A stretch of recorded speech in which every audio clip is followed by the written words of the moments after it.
近来皇后总来得迟啊。皇上夜夜宿在凤仪宫，可不是起得迟吗？不愧是皇上，能忍常人所不能。听说了吗？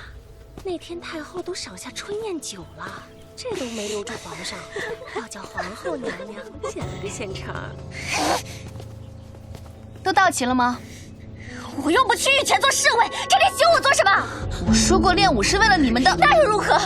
你日日舞枪弄棒，皇上夜夜宿在凤仪宫，也不见你怀上无子。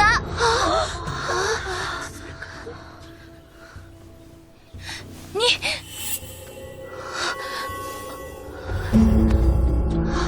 不是皇后娘娘，碰都没碰到他。皇后娘娘，皇后娘娘，皇后娘娘。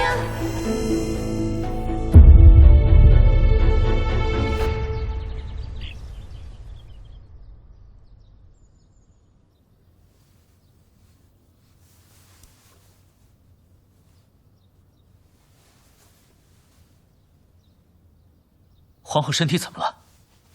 恭喜皇上，皇后娘娘有喜了。我有晕了。等会儿，朕扶你起来。我想喝水。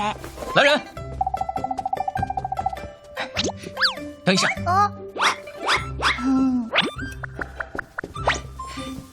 现在最重要的是你要照顾好你自己，这次换朕来守护你。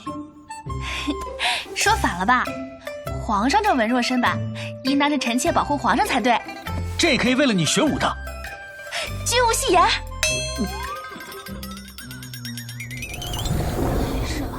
没事，就是这样担心。皇后娘娘这是怎么了？不知道，娘娘说着说着话，突然就身体不适了。看什么看？我连他的边也没挨到，这事可与我无关。况且我说的都是实话。皇上夜夜宿在凤仪宫，也不见他肚皮有什么动静，可不是不争气吗？今日不练功，诸位娘娘快些回去吧。皇后娘娘身子可还好？娘娘诊出了喜脉，宫中大喜，皇上分赏6宫。不可能！江晏正亲自把的脉，不会有错。诸位娘娘准备准备，明日给皇后娘娘道喜。就怀孕。